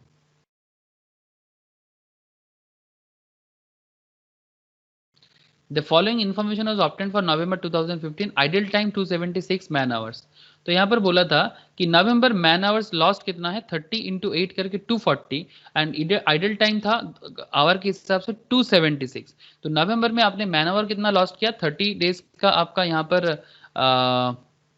man days loss due to absenteeism था, तो 30 दिन करके 8 घंटा का 240, और आपका idle time in hours 276, total loss of time आपका हो गया 200, ये दोनों को ऐड कर देना है आपको, ये दोनों पॉइंट को आपको ऐड करना है, this point and this point. तो 516 आवर्स आपका टोटल लॉस ऑफ टाइम है।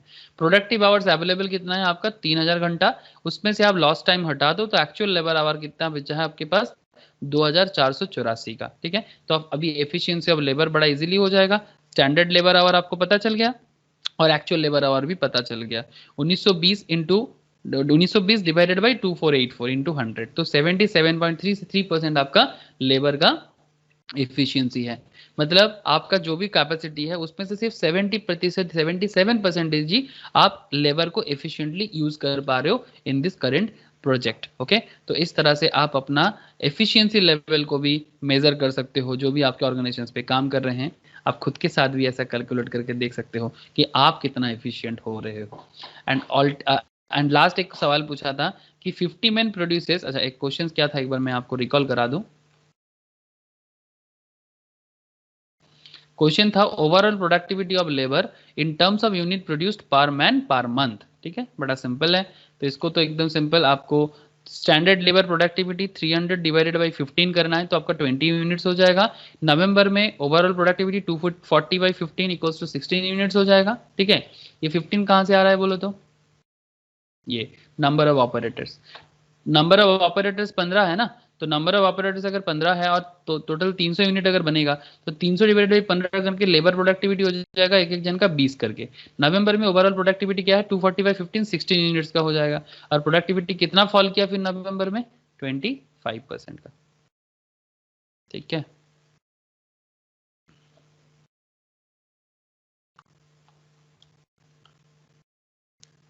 ओके, तो ये रहा आपका प्रोडक्टिविटी कितना फॉल किया ये समझने का तरीका। ठीक है, तो इस तरह से इसी तरह का सम से सब and incentive schemes allow us proportionate production bonus beyond 100%। अगर आप ज्यादा काम करोगे तो आपको मिल सकता है। तो उसमें क्या होता है, लेबर ना और परफॉर्मेंस बढ़ाते हैं। तो an incentive scheme allows proportionate production bonus beyond 100% performance level. Calculate the amount of incentive bonus and total payment received by an operator on a particular day during which the following particulars apply. इसमें operations देखो, assembling pocket transistor radio set, क्या assemble कर रहे हो, pocket transistor और radio set बना रहे हो। वर्क कंटेंट क्या है 30 स्टैंडर्ड मिनट्स पर असेंबल सेट, एक एक सेट के पीछे 30 स्टैंडर्ड मिनट आपको देना है। टाइम कितना है 8 घंटा का स्टैंडर्ड टाइम है। अटेंडेड है, time spend on unmeasured work 2 घंटा का है जो मेजर नहीं किया गया। Number of set assemble during the day कितना है 15 एंड वेज रेट कितना है 4 रुपीज 4 पर घंटा का। वेज रेट 4 रुपीज 4 करके पर घंटा का दिया जाएगा। What is the net labour productivity achieve by the operators during, labour productivity क्या अचीव होगा ड्यूरिंग द डे। तो total standard work during the day निकाल लो, जैसे आप लोग स्टैंडर्ड कॉस्टिंग में करते थे 30 करके 15 तो 450 का। वर्किंग टाइम कितना है 8 घर करके और अनमेजर्ड का 2 घंटा तो 6 घंटा, तो 360 मिनट हो जाता है ना 60 मिनट करके। परफॉर्मेंस कितना है हो जाएगा आपका 450 इंटू 100 करके, परफॉर्मेंस कितना हो जाएगा 450 इंटू 100 करके डिवाइडेड बाई 360। ये जो आपका टोटल स्टैंडर्ड आपका है ना 450, तो 450 डिवाइडेड बाई आपको क्या करना है 360। ठीक है, कुछ बोल यहाँ पर ईयर को किस तरह से कैलकुलेट करना है तो 360 कैलकुलेट कर लिया गया। That is incentive is payable on 25% which is above 100%। तो यहाँ पर जो इंसेंटिव दिया है ना ये 125% का इंसेंटिव दिया जा रहा है। ठीक है, मतलब is payable on 25% which is above 100%।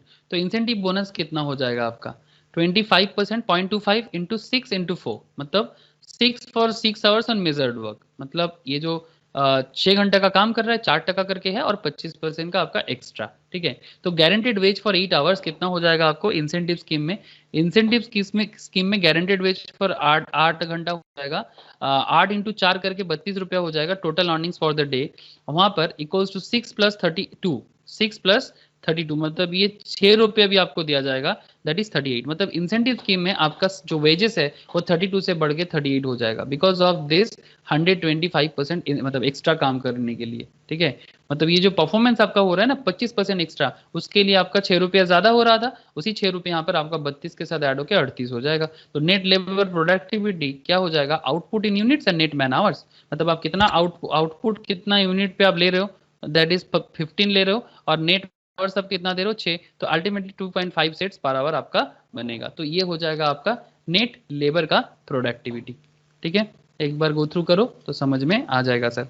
अब फिर आता है सर एक इंटरेस्टिंग कॉन्सेप्ट, बहुत इंटरेस्टिंग कॉन्सेप्ट, जिसको हम लोग क्या कहते हैं sir, TQM, total quality management. Very very important concept, very very important concept, total quality management is philosophy that involves everyone in a philosophy है टोटल क्वालिटी मैनेजमेंट, जिसमें वो ऑर्गेनाइजेशंस में रहने वाला हर एक को इन्वॉल्व करते हैं in continual effort to improve quality.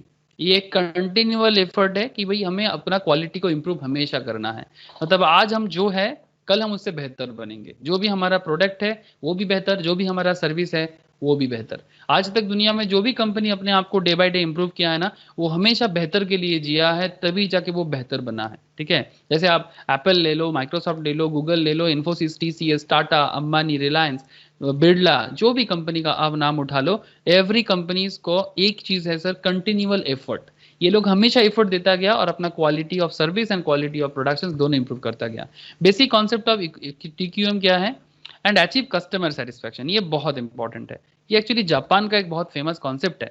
ठीक है, top management commitment and support, focus on both internal and external customers, employ involvement and empowerment, continuous improvement. इसको ना जापानी लैंग्वेज में बोलते हैं सर काइजेन। प्लीज याद रखना इस लाइन को, इस वर्ड्स को, काइजेन। ठीक है, इंपॉर्टेंट है, इसलिए स्टार दिया। काइजेन का मतलब क्या होता है? Continuous improvement. मैं आपको दिखाता हूँ काइजेन क्या अप्रोच है, इसके ऊपर अलग से मैनेजमेंट लेवल पे स्टडी करवाया जाता है सर, कि काइजेन अप्रोच यूज किया जाता है ऑर्गेनाइजेशंस पे। Just look the kaizen approach, ये जापानी लैंग्वेज में काइजेन है, काइजेन। ठीक है, इसका एक मतलब है, काई मतलब चेंज और जेन मतलब गुड, मतलब गुड चेंज। समझ में आ रहा है ना सर? काई मतलब ये देखो, काई मतलब होता है चेंज एंड जेन मतलब होता है good.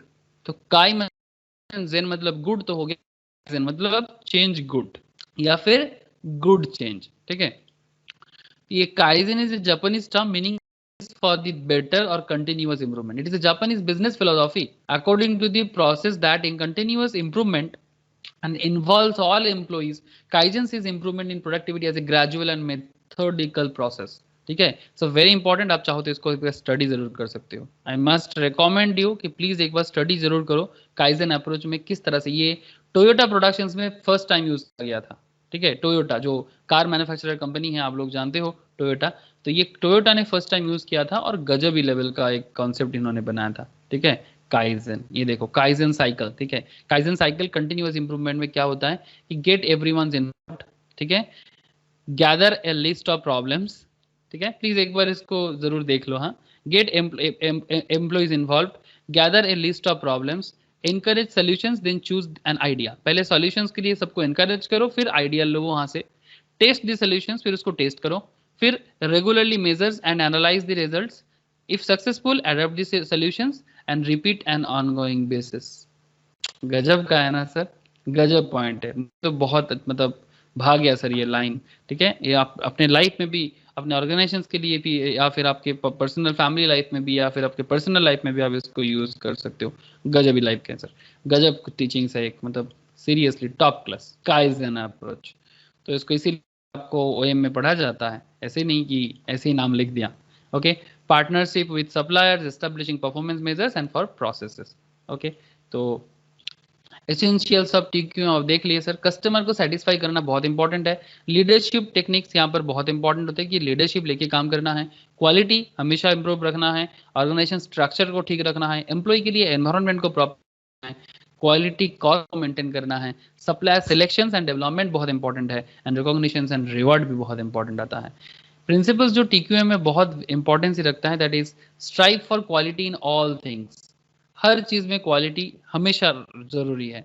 Customer is the creation of quality, customers के लिए भी आपको क्वालिटी को मेंटेन करना है। इंप्रूव द प्रोसेस और system by which products are produce. Quality improvement is continuous never ending activity. Workers, इसी that's why continuous improvement again kaizen. हाँ, काइजन में आपको समझाया अभी। Worker involvement is ground decisions and actions on knowledge, encourage teamwork and cooperations। ठीक है, scope of TQM an integrated organizational structure, set of management practice, wide variety of tools and techniques। दोनों चीज TQM मतलब total management का एक process है sir. फिर इसमें एक चीज बहुत इंपॉर्टेंट है, जैसे कि मैंने आपको अभी बताया, जो काइजन आप एम्प्लॉय को एम्पावर करना, decision based opinions, knowledge of quality tools जैसे कि flow chart, check sets, histograms, Pareto analysis, scatter diagrams, ये सब तो स्टैटिस्टिक्स में किया हुआ आप लोग। Quality and of the source, inclusion of suppliers as a part of quality improvement program. ठीक है, तो इस तरह से आप अपना टोटल क्वालिटी को इम्प्रूव कर सकते हो। ओके, ठीक है। एक इंटरेस्टिंग एरिया इस पर्टिकुलर चैप्टर में आपको मैं जरूर बताऊंगा, स्टार्टिंग में बताया था आप लोग ना, ये बहुत बार ऐसे देखे हो कि कंपनी जो है ना आईएसओ सर्टिफाइड कंपनी ऐसे है ना।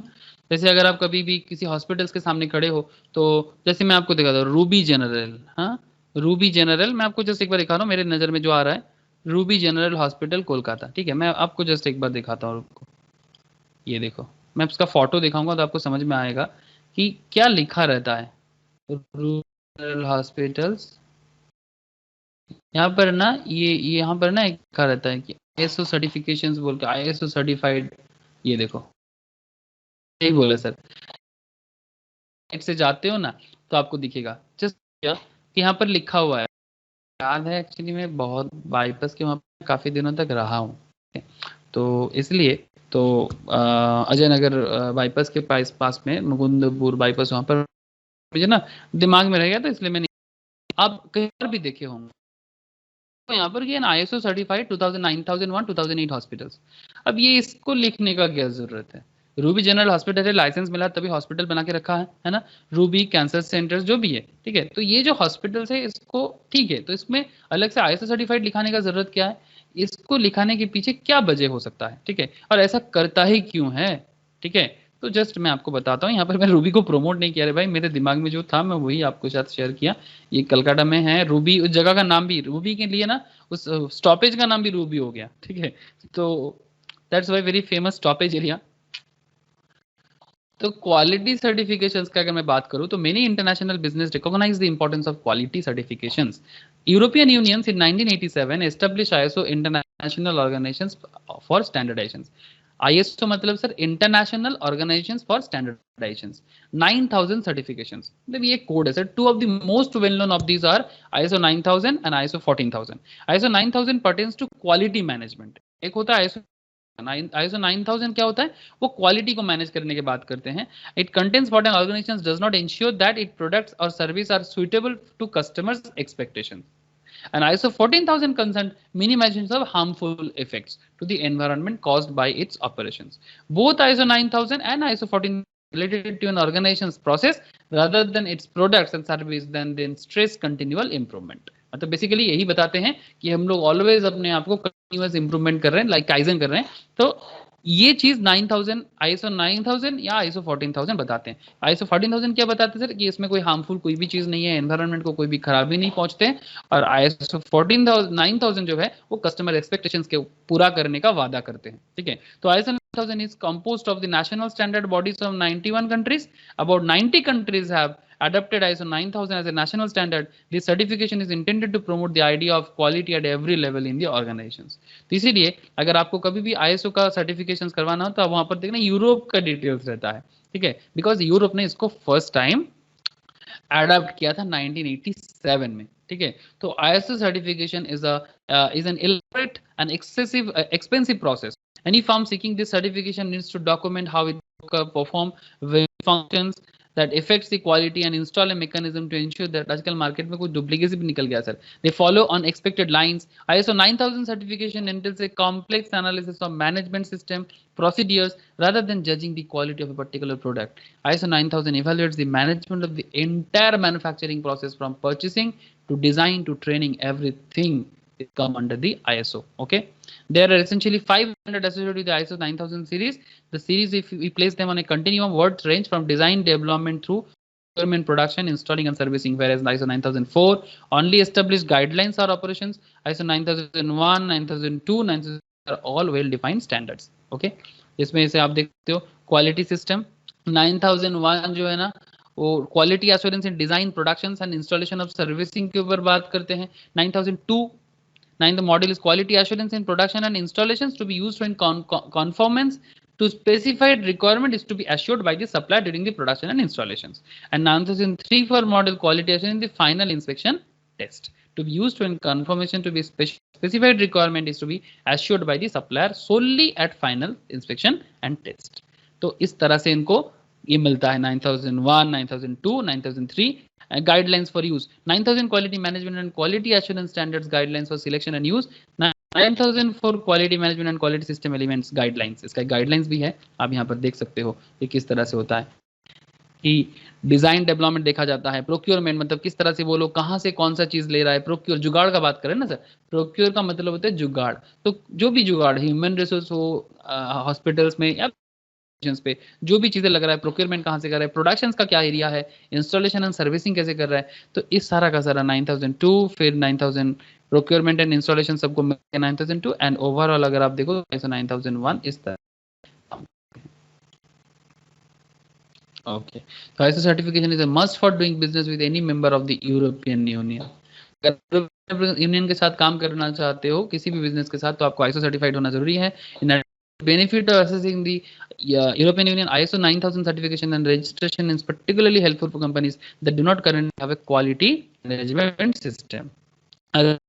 Guidelines for establishing the system and making it effective. तो ये आपको हमेशा क्वालिटी का एक भरोसा कि हाँ इनका प्रोडक्ट जो है भरोसे वाला है, तो इसमें आपका बिजनेस को बड़ा इंप्रूवमेंट मिलता है. ये एक सिस्टम अप्रोच है, कंटिन्यूअल इंप्रूवमेंट है, factual approach of decisions making, focus है leadership, people involvement approach. ISO standards are reviewed every 5 years and revised if needed. याद रखना sir. If the health issue they remain useful tools for marketplace. The challenges faced by the business organizations today are very different from new few decades ago. ISO 9000 has been updated to take account. The last version was ISO 9001:2008 and has been replaced by the further version of 2015 and from September 2018. तो अभी latest क्या चल रहा है sir ISO का 9001:2015 चल रहा है. ठीक है, तो इस तरह से ISO ने अपना जगह बनाया किसी भी कंपनी के लिए. ठीक है, तो यहाँ पर आप एक इलस्ट्रेशन देख सकते हो.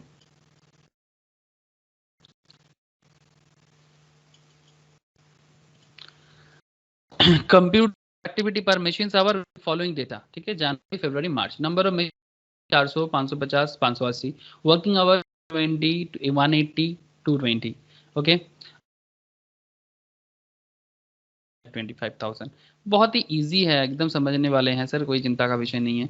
जनवरी में इसका अच्छा इसका आंसर क्या कर आपको करना क्या है. ठीक है, compute the productivity per machine hour with the following date. Productivity per machine hour simple होगा ना कि अगर आप यहाँ पर आप देख सकते हो कि चार नंबर ऑफ मशीन एम्प्लॉयड कितना किया 400, वर्किंग आवर्स कितना है 220, तो जस्ट इनटू करो ना तो मशीन आवर्स मिल जाएगा आपको. प्रोडक्शन यूनिट तो आपको दे के ही रखा है, तो आप 400 के साथ 220 इंटू करो, आपको 88,000 मशीन आवर्स मिल जाएगा. 550 के साथ 180 यूज करो तो 190,000 का मिलेगा. एंड 580 के साथ 220 आप इंटू करो तो आपको 1,27,600 मिलेगा. If I am not very wrong, आप कैलकुलेट करके एक बार देख लो. 580 में लास्ट वाला कर रहा हूँ, 580 इंटू 220 1,27,600 और प्रोडक्शन यूनिट्स आपका कितना है 125,000. तो P इक्वल्स टू है आपका productivity per machine hours and number of unit produced divided by machine hours. ठीक है, तो productivity per machine hours equals to number of unit produced per by machine hours. तो नंबर ऑफ यूनिट प्रोड्यूस्ड 99,000 पहले वाला का, number of unit produce 99,000, तो 99,000 यहाँ पर आ जाएगा एंड 88,000 इज मशीन आवर्स, तो मशीन आवर्स नीचे आ जाएगा. ठीक है, मतलब न्यूमरेटर में जाएगा number of machine our, number of unit produce and denominator में आएगा मशीन आवर्स, तो 1.125. ओके, इस तरह से आप दूसरा फरवरी का भी कर सकते हो. 1 लाख डिवाइडेड बाय 99,000 1.010. इस तरह से आप मार्च का भी कर सकते हो 1,25,000 डिवाइडेड बाय 127,600, तो 0.980. तो in this fashions you can calculate the details. The interpretations through the total production in number of units is increasing. ठीक है, तो प्रोडक्टिविटी इज डिक्लाइनिंग. मतलब जैसे कि आपका प्रोडक्शन नंबर ऑफ यूनिट्स में बढ़ रहा है तो प्रोडक्टिविटी डिक्लाइन कर रहा है. मतलब जनवरी का प्रोडक्टिविटी ज्यादा अच्छा था, फरवरी का प्रोडक्टिविटी उससे कम हुआ और मार्च का प्रोडक्टिविटी और कम हुआ, लेकिन आपका प्रोडक्शन जो यूनिट है वो तो धीरे धीरे बढ़ता गया ना, 99, 1 लाख, 1,25,000, बट आपका प्रोडक्टिविटी खराब हुआ सर. प्रोडक्शन एंड प्रोडक्टिविटी का मतलब इनपुट आउटपुट का जो रेशियोज है, रेशियो खराब हुआ आपका. आप समझ रहे हैं ना, तो बहुत ही इजी एंड सिंपल एक तरीका था समझने का कि प्रोडक्शंस बढ़ने से ही प्रोडक्टिविटी अच्छा होगा, ऐसा जरूरी नहीं है. ठीक है, तो वो देखना पड़ता है रेशियो वाइज. ओके यहाँ पर एक उसी टाइप का एक दूसरा है, कैलकुलेट द स्टैंडर्ड प्रोडक्शन पर shift of 8 hours duration with the following data, observe time per unit 5 minutes, rating factor 120% and total allowance 30% of normal time. तो कैसे करोगे, normal time per unit equals to क्या है, observe time per unit into rating factors, ये एक formula, इसको थोड़ा सा याद रखना पड़ेगा, observe time per unit into rating factors. तो आपको देके रखा है, डोंट वरी, ऑब्जर्व टाइम आपका यहाँ पर देके रखा है, ऑब्जर्व टाइम पर यूनिट है 5 मिनट का और रेटिंग फैक्टर है 120% का। तो 5 का 120% करोगे तो ना नॉर्मल टाइम पर यूनिट मिल जाएगा आपको 6 मिनट का। ठीक है, तो ये आपको मिल गया।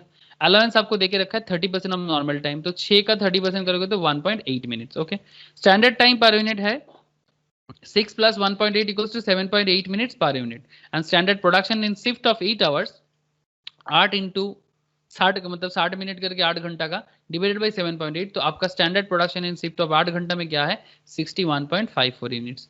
ठीक है, तो ये हो गया। अब इसी तरह से study in the packaging department of A soft drinks. ठीक है, तो बेसिकली आपको जो पूछा था आपने बता दिया कि स्टैंडर्ड प्रोडक्शन पर शिफ्ट ऑफ 8 आवर्स, तो स्टैंडर्ड प्रोडक्शन आपका निकल गया ना 61.54, क्लियर है। Study in the packaging department of soft drinks manufacture unit reveal the following facts for a worker Basant Rao Patil. ठीक है, बसंत राव पाटिल का एक वर्कर है जिसका नाम है बसंत राव पाटिल, तो उसका मतलब रिवील किया है कि वो क्या फैक्ट्स यूज करते हैं। जैसे अगर आप उनका देखो कि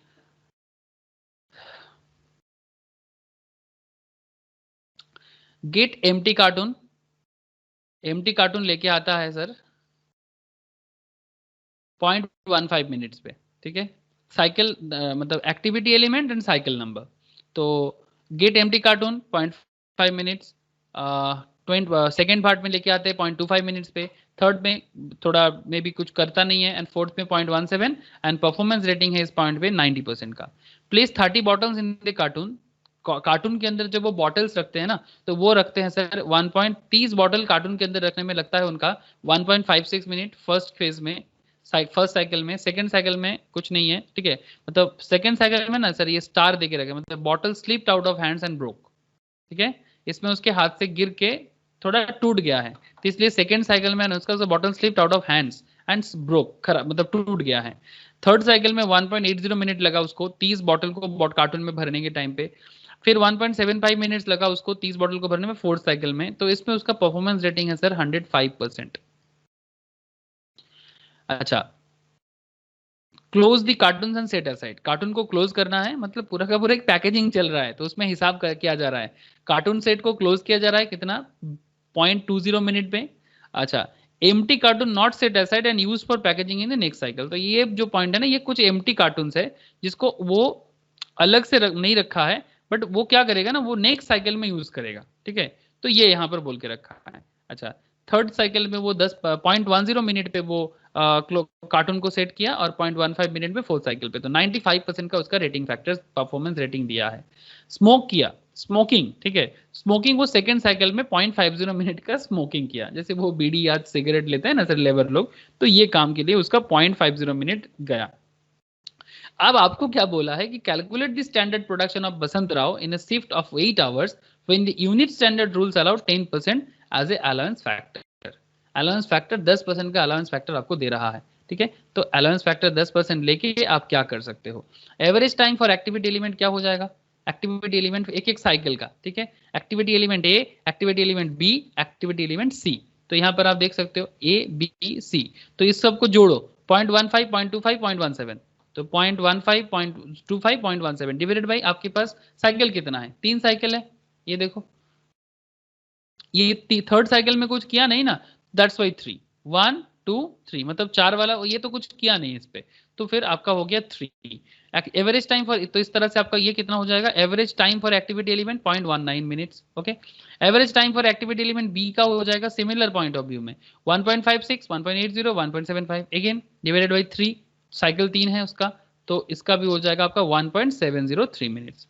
और एवरेज टाइम फॉर एक्टिविटी जाएगा 0.20 0.10 0.15। ओके, तो आपका हो जाएगा 0.15 डिवाइडेड बाई 3 बिकॉज 3 साइकिल।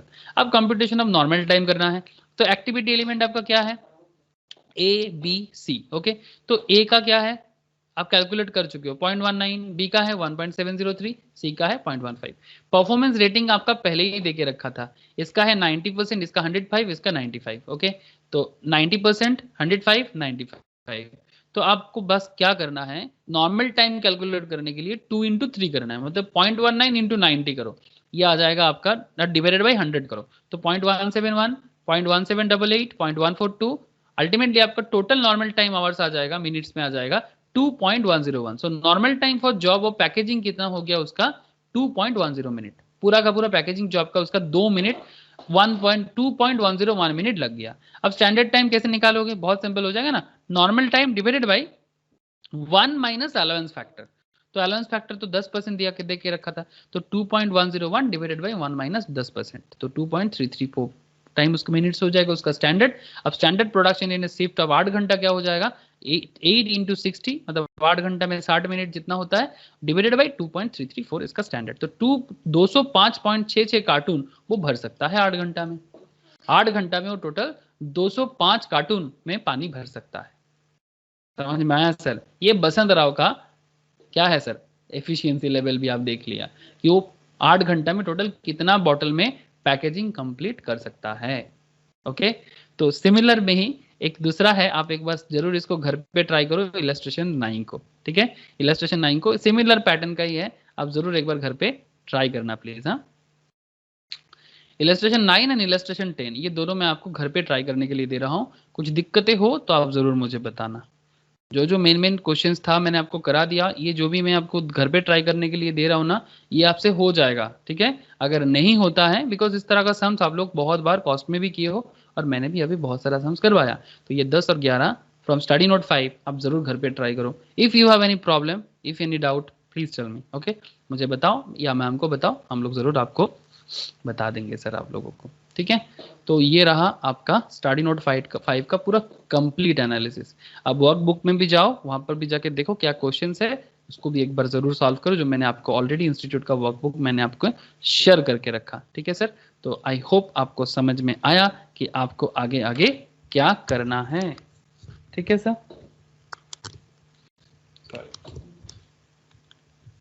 ठीक है ना सर, कोई डाउट हो तो सर जरूर पूछो, ठीक है। जो भी सवालें हो आप जरूर करो, और जो भी मैंने एमसीक्यूज आपको प्रोवाइड करके रखा आप जरूर उसको सॉल्व करने के लिए जरूर करो उसको, तो हो जाएगा, ठीक है। तो बाय बाय, इस क्लास के लिए तो bye. Study note 5 complete. Okay, चलो टाटा। ओके, टाटा।